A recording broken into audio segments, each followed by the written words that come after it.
दुसऱ्या दिवशी पहाटे सई नेहमीपेक्षा खूप लवकर उठली. आज तिच्या चेहऱ्यावर वेगळंच समाधान होतं. तिने घर आवरलं, देवासमोर दिवा लावला आणि मनोभावे प्रार्थना केली. देवा, आजचा दिवस कायम माझ्या आठवणीत राहू दे. तिने रोहनला आवडणारे पोहे, थेपले आणि चहा तयार केला. रोहनही वेळेवर तयार झाला. सईने हसत विचारलं, इतक्या दिवसांनी आपण दोघं एकत्र बाहेर जातोय. मला खूप आनंद होतोय. रोहनने बनावटी हसू देत उत्तर दिलं, आज तुला आनंदी पाहायचं आहे. सईच्या डोळ्यात पुन्हा पाणी आलं. दोघे बसने डोंगराळ भागाकडे निघाले.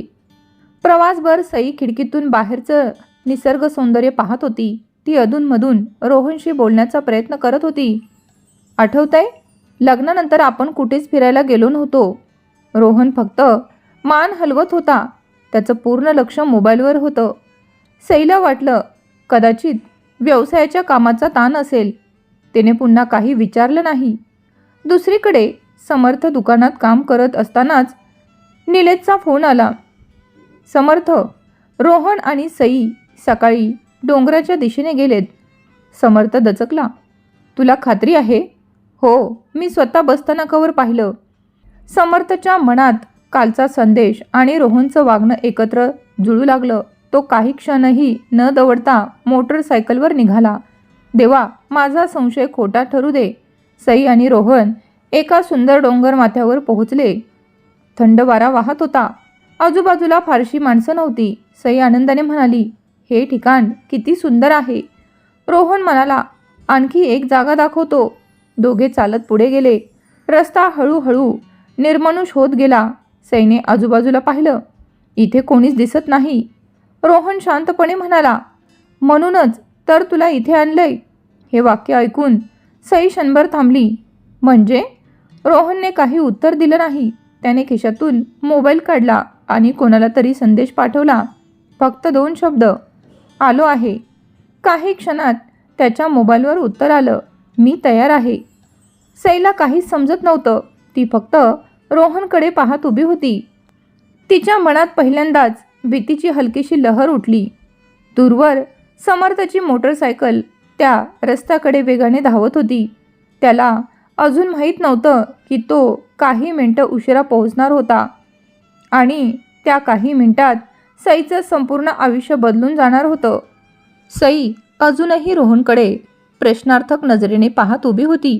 थंड वाऱ्यामुळे तिच्या साडीचा पदर उडत होता. पण तिच्या मनात अचानक एक अनामिक भीती दाटून आली होती. रोहन, तुम्ही असं का बोलता?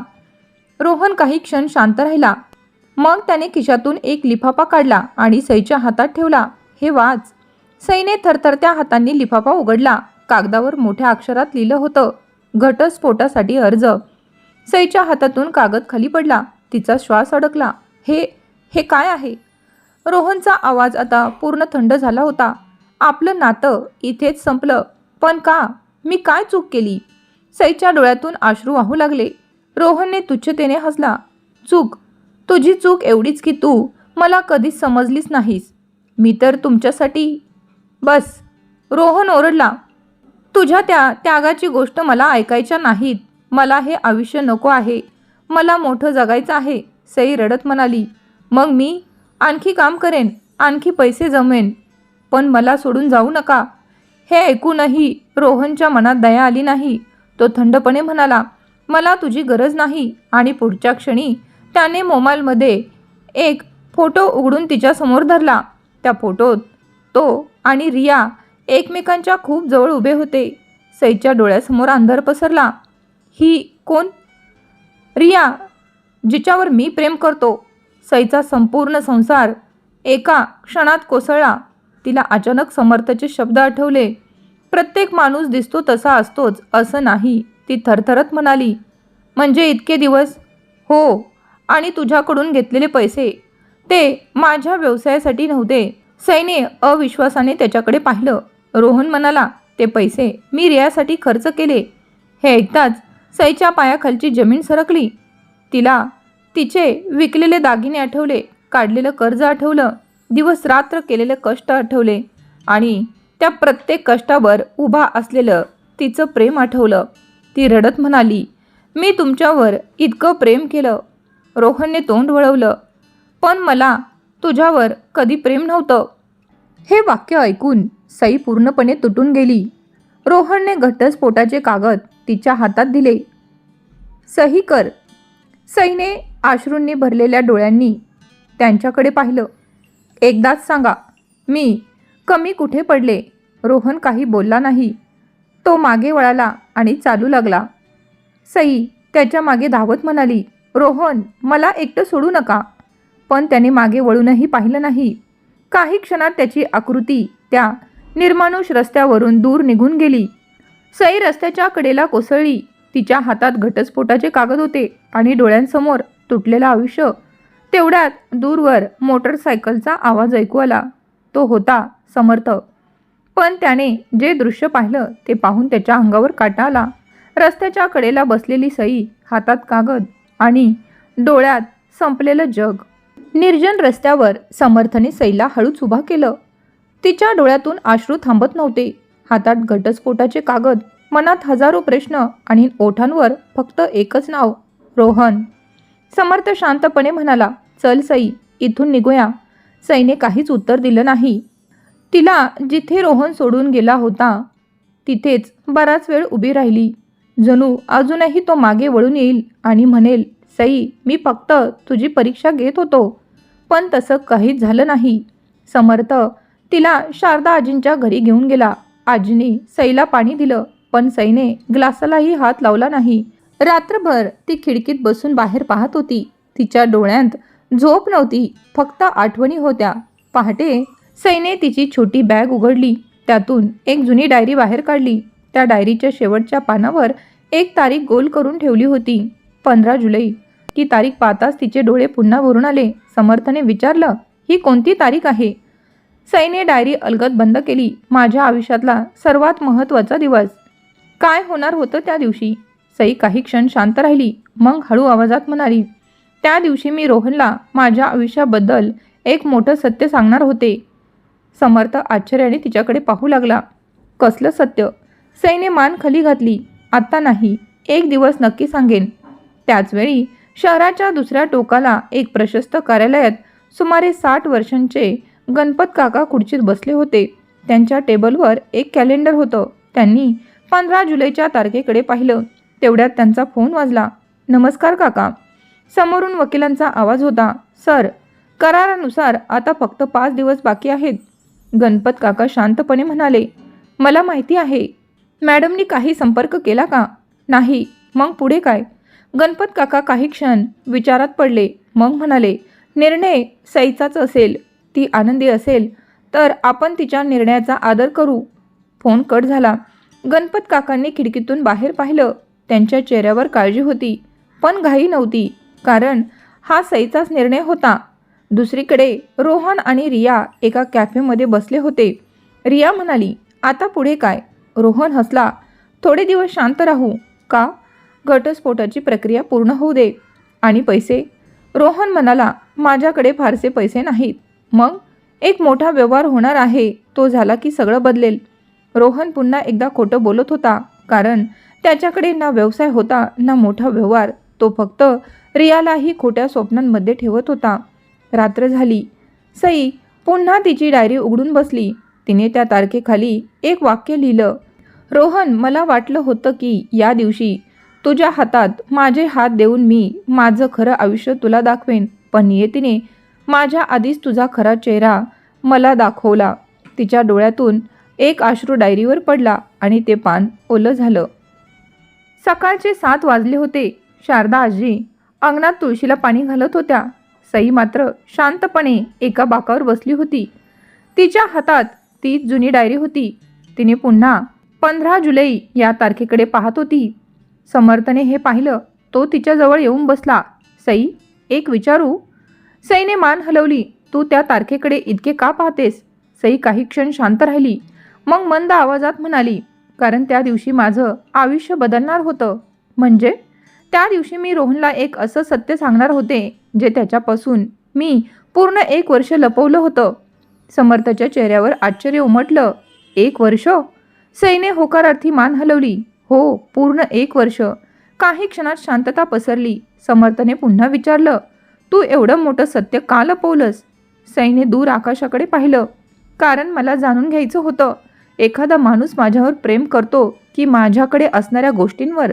समर्थला तिचं उत्तर पूर्णपणे समजलं नाही, पण त्याने आणखी प्रश्न विचारले नाहीत. त्याला जाणवलं, या शब्दामागे खूप मोठं रहस्य दडलं आहे. दुसरीकडे रोहन रियाला भेटायला गेला होता. रिया नाराज दिसत होती. रोहन, आपण कधी लग्न करणार? रोहन हसत म्हणाला, थोडे दिवस थांब. किती दिवस? सगळं व्यवस्थित होऊ दे. रिया म्हणाली, तू नेहमी हेच म्हणतोस. रोहनने पुन्हा खोटं बोललं. एका मोठ्या गुंतवणूकदारासोबत माझी चर्चा सुरू आहे. करार झाला की आपलं आयुष्य बदलेल. रिया आनंदी झाली. तिला अजूनही वाटत होतं रोहन खरोखर मोठा व्यावसायिक होणार आहे. त्याच संध्याकाळी सईने तिच्या बॅगेतून एक छोटासा लाकडी डब्बा काढला. त्या डब्यात एक सुंदर अंगठी होती. समर्थने विचारलं, ही कोणासाठी? सईच्या चेहऱ्यावर हलकंसं हसू उमटलं. रोहनसाठी. कधी घेतलीस? 3 महिन्यापूर्वी. पण दिली नाहीस? नाही. का? सई म्हणाली, 15 जुलैला. त्याला सगळं सत्य सांगताना ही अंगठी त्याच्या हातात घालणार होते.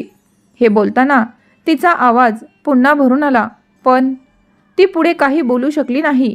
तेवढ्यात तिचा मोबाईल वाजला. स्क्रीनवर नाव झळकलं, गणपत काका. समर्थ उठून दूर गेला. सईने फोन उचलला. नमस्कार काका. बेटा, कशी आहेस? सई काही क्षण शांत राहिली. मी ठीक आहे. गणपत काकांना तिच्या आवाजातील वेदना जाणवली. सई, आणखी 4 दिवसांनी 1 वर्ष पूर्ण होतंय. माहिती आहे. निर्णय बदलला आहे का?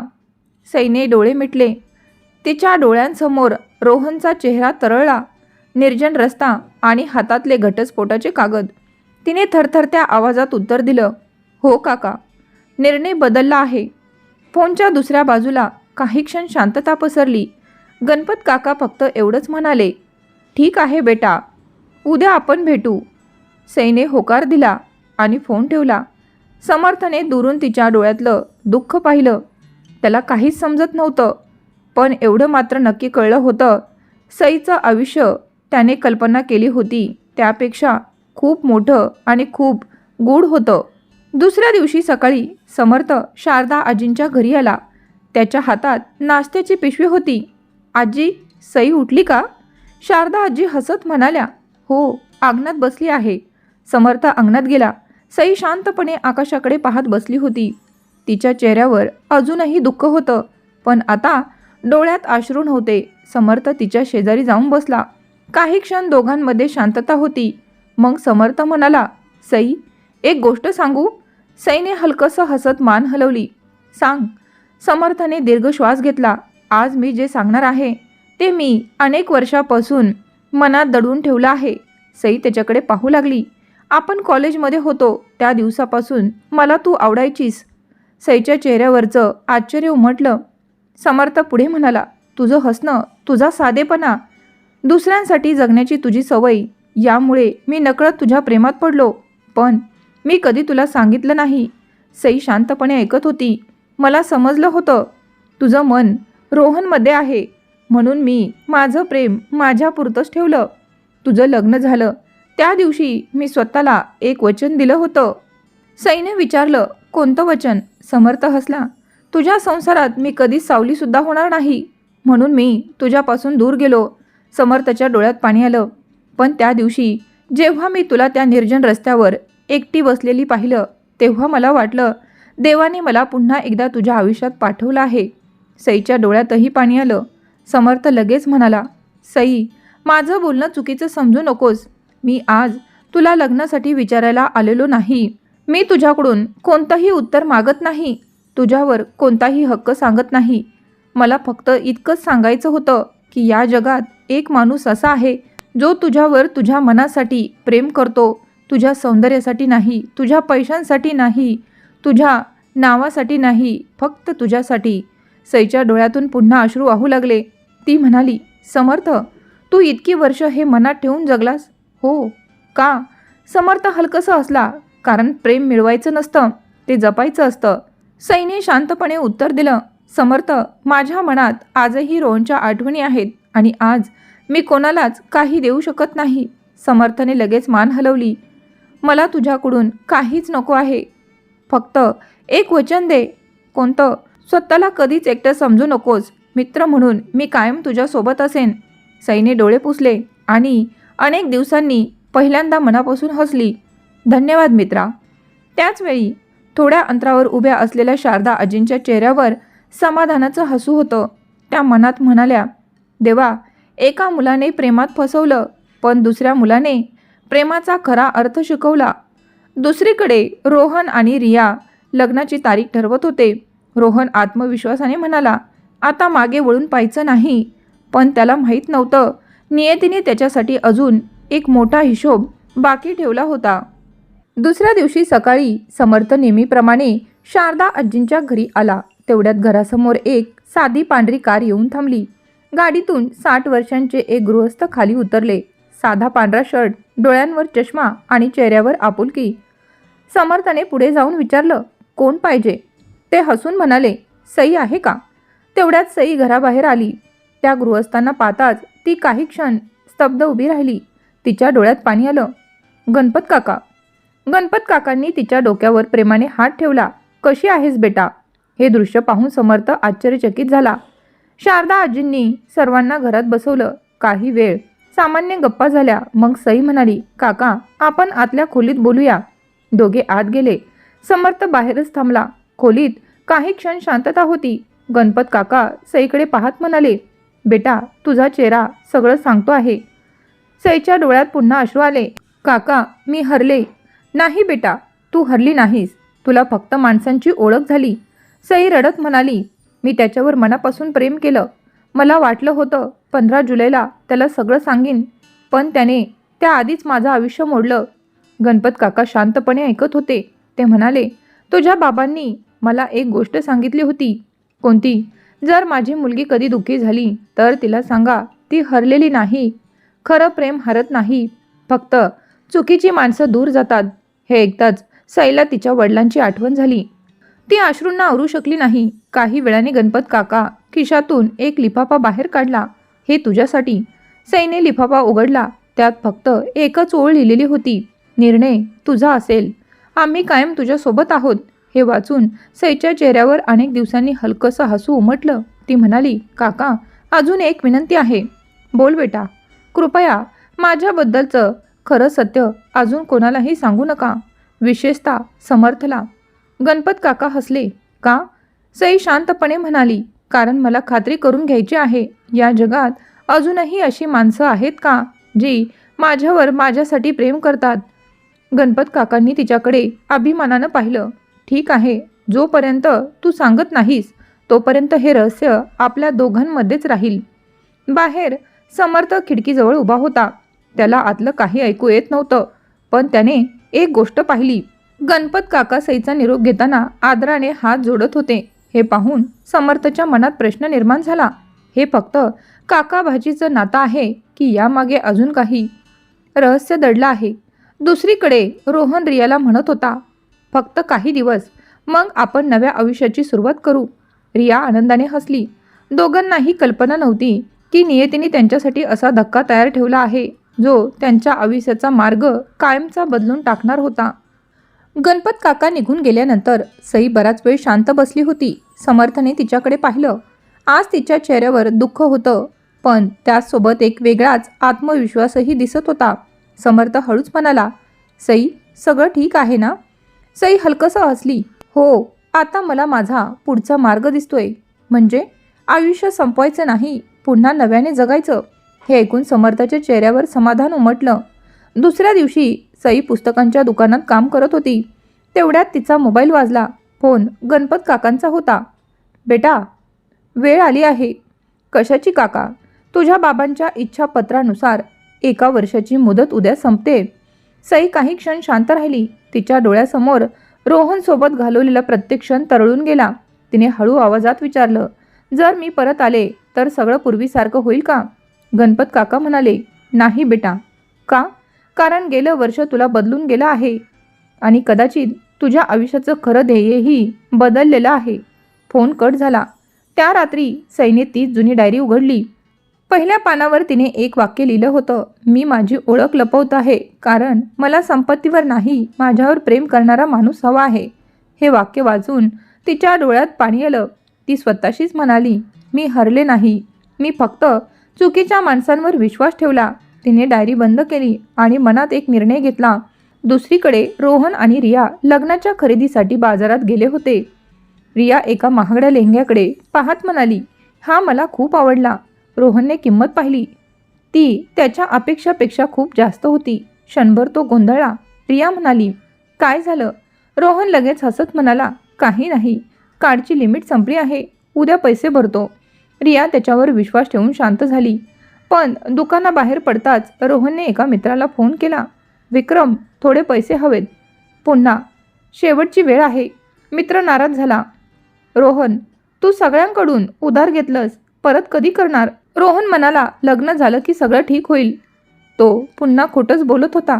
त्या संध्याकाळी समर्थाने सईला विचारलं, आता पुढे काय करणार आहेस? सई शांतपणे म्हणाली, उद्या मी एका ठिकाणी जाणार आहे. कुठे? ती हसली, आत्ता सांगू शकत नाही, मी सोबत येऊ का? सईने प्रेमाने उत्तर दिलं, योग्य वेळ आली तर मी स्वतः तुला घेऊन जाईन. समर्थाने तिच्या निर्णयाचा आदर केला. रात्री गणपत काका एका मोठ्या सभागृहात उभे होते. काही कर्मचारी तयारी करत होते. एकानं विचारलं, सर, उद्याच्या कार्यक्रमाची सगळी तयारी पूर्ण झाली आहे? गणपत काका शांतपणे म्हणाले, हो, उद्या आपल्या कंपनीच्या इतिहासातला सर्वात महत्त्वाचा दिवस आहे. कर्मचारी म्हणाला, मॅडम येतील ना? गणपत काका हलकसं हसले, त्या नक्की येतील. हे बोलताना त्यांच्या डोळ्यात अभिमान होता. पण त्या मॅडम कोण होत्या हे अजूनही कोणालाच माहिती नव्हतं. दुसऱ्या दिवशी सकाळी सई नेहमीपेक्षा लवकर उठली. तिने साधी साडी नेसली. शारदा आजींचे आशीर्वाद घेतले. समर्थने विचारलं, आज तू खूप वेगळी दिसतेस. सई हलकसं हसली, आज माझ्या आयुष्यातलं एक अपूर्ण काम पूर्ण करायचं आहे. मी सोबत येऊ? आज नाही, पण योग्य वेळ आली की सगळ्यात आधी तुलाच भेटेन. समर्थने मान हलवली. त्याला तिच्यावर पूर्ण विश्वास होता. थोड्याच वेळात एक काळी आलिशान कार शारदा आजींच्या घरासमोर येऊन थांबली. गाडीतून गणपत काका उतरले. त्यांनी आदराने गाडीचा दरवाजा उघडला. या बेटा. समर्थाला आश्चर्य वाटलं. इतक्या महागड्या गाडीतून आलेले गणपत काका आणि ते सईशी इतक्या आदराने बोलत होते, पण त्याने काहीच विचारलं नाही. सई गाडीत बसली. गाडी शहराबाहेर निघून गेली. सुमारे 1 तासानंतर गाडी एका भव्य इमारतीसमोर थांबली. समोर उंच काचेची इमारत, शेकडो कर्मचारी, कडक सुरक्षा व्यवस्था. गेट उघडताच सुरक्षा रक्षक ताट उभे राहिले. नमस्कार मॅडम. सई काही बोलली नाही. ती शांतपणे आत चालत गेली. रिसेप्शनवर बसलेल्या कर्मचारी महिलेनेही आदराने नमस्कार केला. गणपत काका तिच्या मागे चालत होते. लिफ्ट थेट सर्वात वरच्या मजल्यावर थांबली. दार उघडताच समोर एक प्रशस्त कार्यालय होतं. भिंतीवर एका व्यक्तीचा मोठा फोटो होता. सई काही क्षण त्या फोटोसमोर उभी राहिली. तिच्या डोळ्यात पाणी आलं. ती हळूच म्हणाली, बाबा, मी परत आले. गणपत काका शांतपणे उभे होते. ते म्हणाले, बेटा, आजपासून सगळ्या जबाबदाऱ्या तुझ्या आहेत.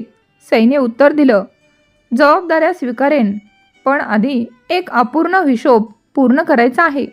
गणपत काका तिच्याकडे पाहत राहिले. त्यांना समजलं, सई अजूनही रोहनला विसरलेली नाही.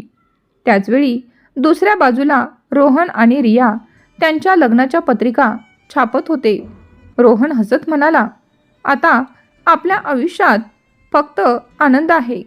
त्याला अजूनही कल्पना नव्हती की जिचा त्याने अपमान केला ती आता अशा ठिकाणी उभी आहे जिथे पोहोचण्याचं स्वप्न तो आयुष्यभर पाहत राहिला. काय होईल पुढे? सई नेमकी आहे तरी कोण? रोहनला आणि समर्थला सईचे सत्य समजेल का? सई समर्थच्या प्रेमाला होकार देईल का? हे सर्व पाहूयात पुढील भागात. जर ही कथा तुम्हाला आवडली असेल तर व्हिडिओला लाईक करा, शेअर करा आणि अशाच हृदयस्पर्शी मराठी कथा ऐकण्यासाठी आत्ताच आपल्या स्वामिनी कथा लोक या यूट्यूब चॅनलला सबस्क्राईब नक्की करा. पुन्हा भेटूयात कथेच्या पुढील भागात. तोपर्यंत स्वतःची आणि आपल्या माणसांची काळजी घ्या. धन्यवाद.